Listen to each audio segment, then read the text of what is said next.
Hello explorers and welcome to another video. Today we are going to look at Lighthouse, GitHub CI or GitHub Actions, and also look a little bit about things around progressive web apps. And if we look at the code here, we are going to look at a project called Stuff to Buy, and I have already a video or a live stream where I go through and build some things around Stuff to Buy. So you can look at that if you like. And Lighthouse is also a subject that I have talked about before. I set it up on Travis CI, and that was a lot of work to actually get it to work, but it was a really interesting walkthrough, and I wanted to look into it again because I think it has actually improved a lot since then, and it's quite easy to set up now. So I think this is more interesting now to actually use. It's easier, and yeah, we will get to that. So let's look at this Stuff to Buy. In this project, I have a failing CI in the master branch, and that's because I just added Lighthouse and I haven't got all the rules to actually go through yet. And actually, I have not done that in my improvements either. I still have stuff to do, but it's mostly because I use the PHP server, the built-in server in PHP, and it doesn't handle caching and HTTP2 well. So there is some improvements that we can do there. And there are also some small things that I can add as well, because this is a journey. But if you have a product that you want to build and get out there, I think it's much more important that you get functions ready and shipped to customers than working on improving performance and so on in Lighthouse. You can add Lighthouse just to see that you have all the accessibility flags, because that is important for the reach of your customers, but performance isn't everything. So let's look at the Lighthouse RC here, and this is the configuration for Lighthouse.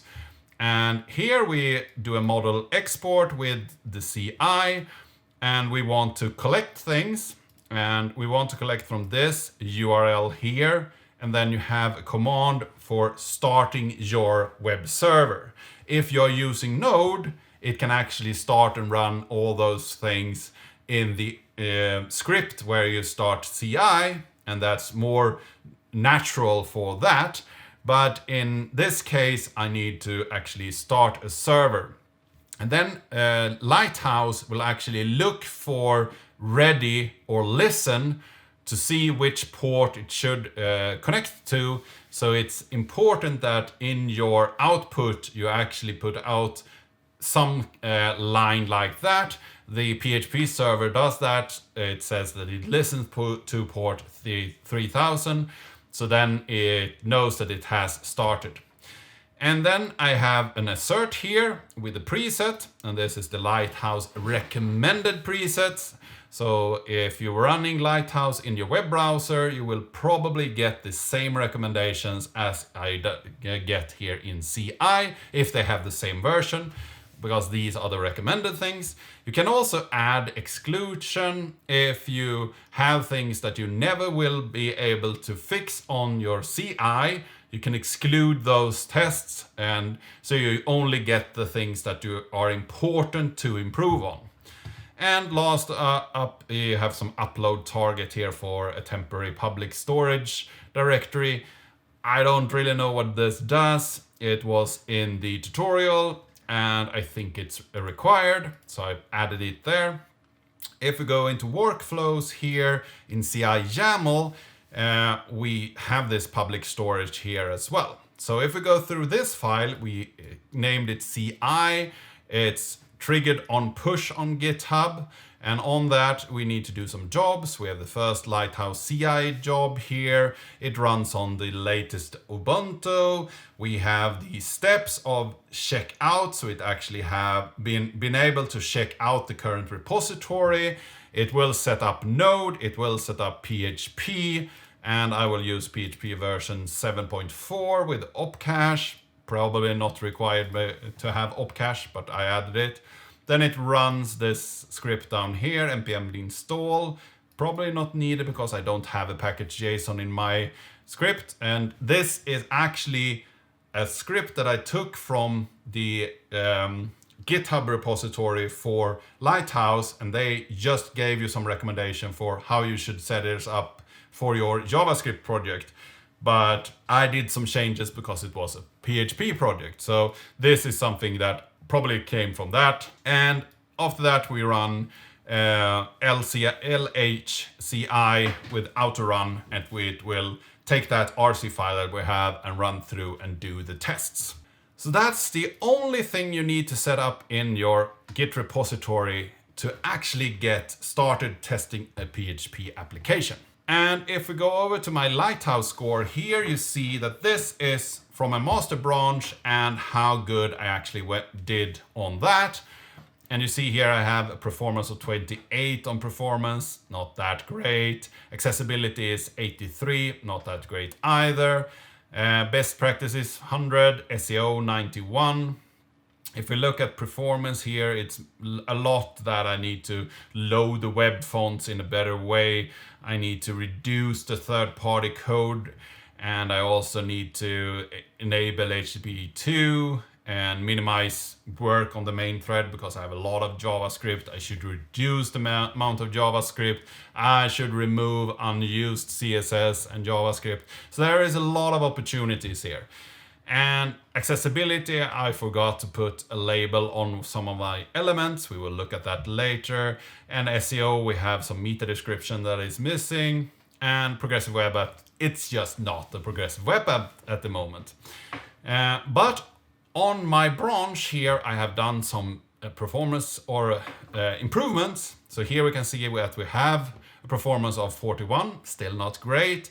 And it's mostly because I have a lot of unused JavaScript and CSS, so it will load slowly. And I also don't have compression on, which a normal web server would handle just fine. And then accessibility, best practices, and SSO, I've scored those great. So I've fixed all those issues. And progressive web app, it is actually a progressive web app now.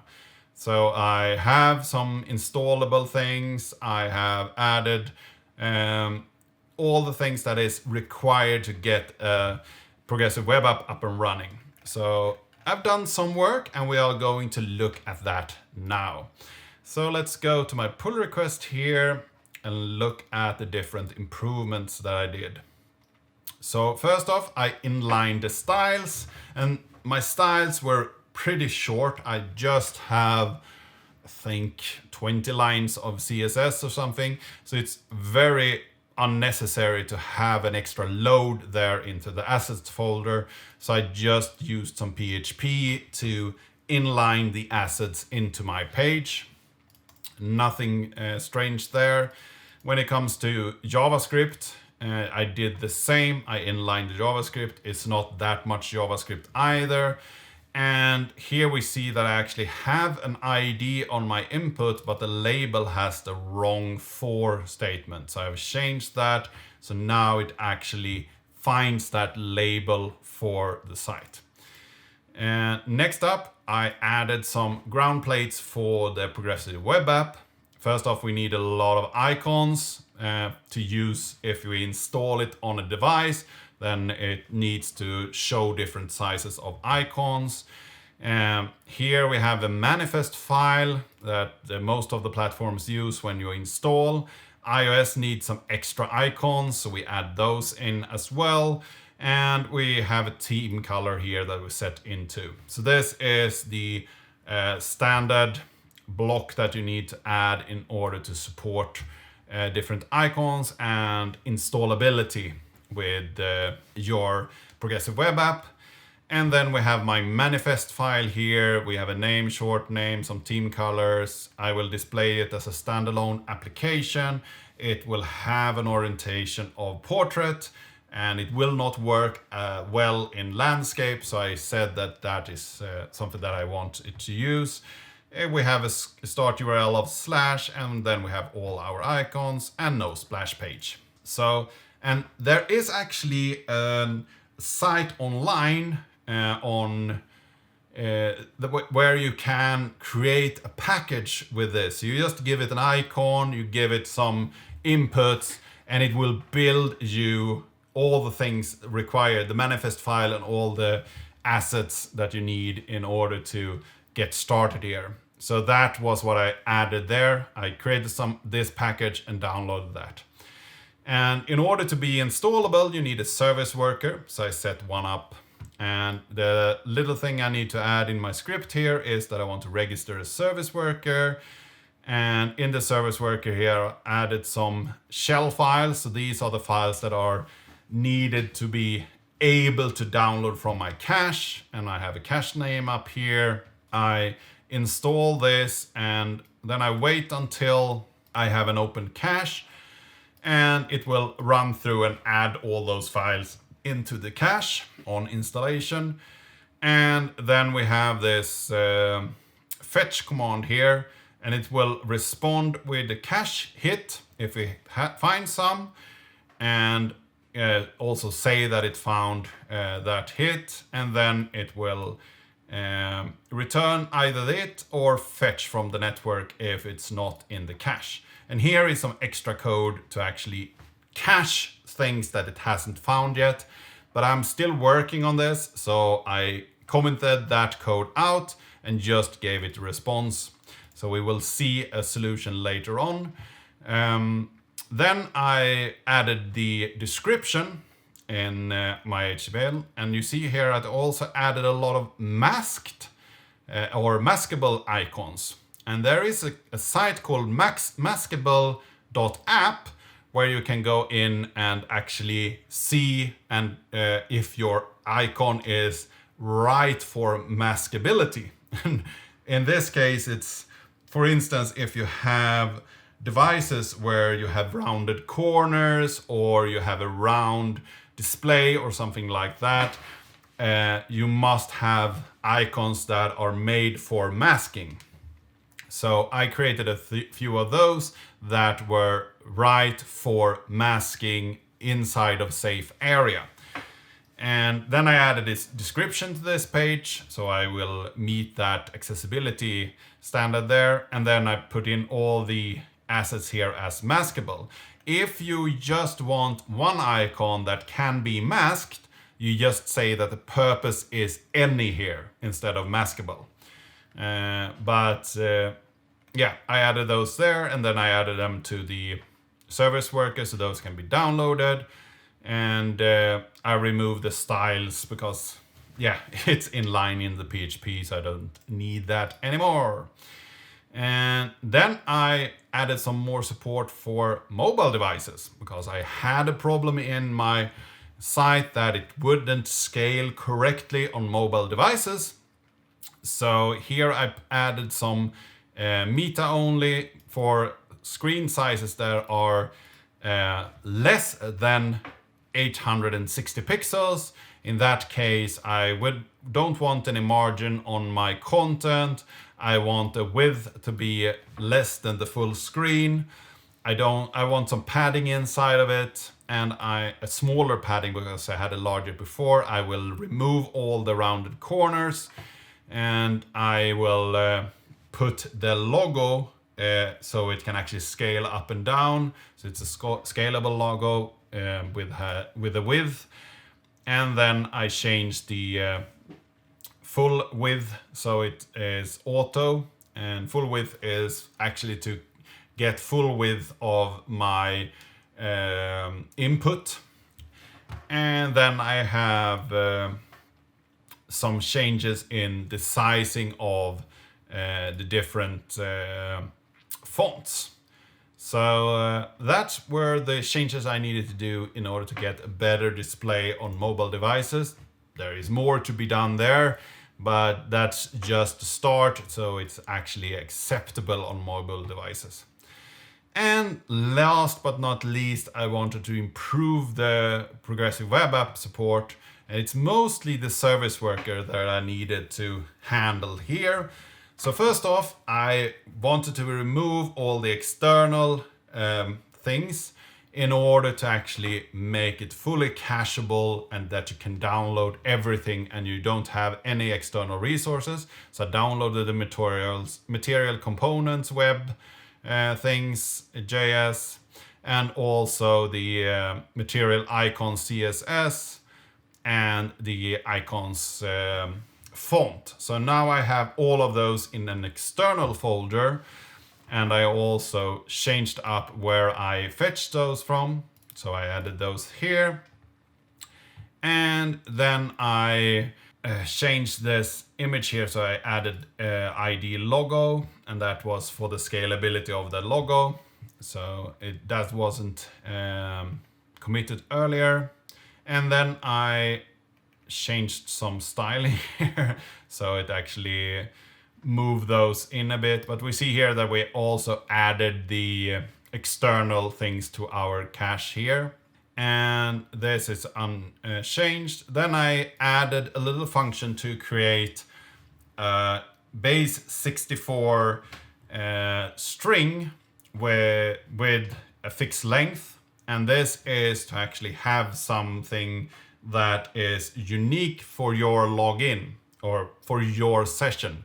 So I give you an ID, which is a base 64 encoded string in random.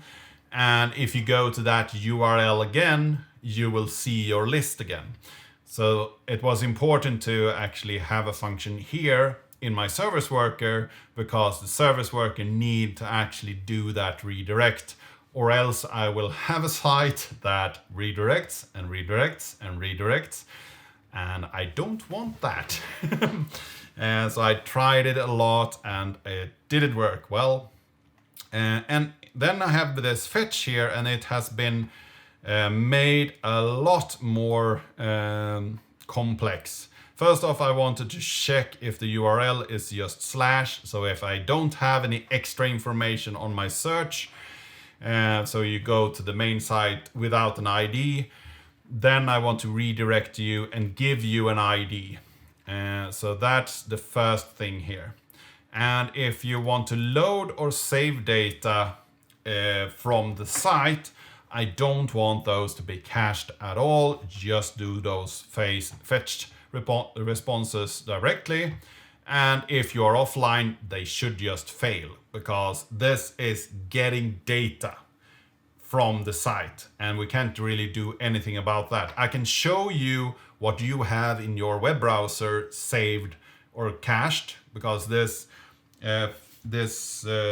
application actually works with your local browser cache and then saves and loads the data if you have a specific ID and return. But if you return and you haven't changed anything, we don't need to load it actually. So in this case, I don't want these to be fetched from the cache at all.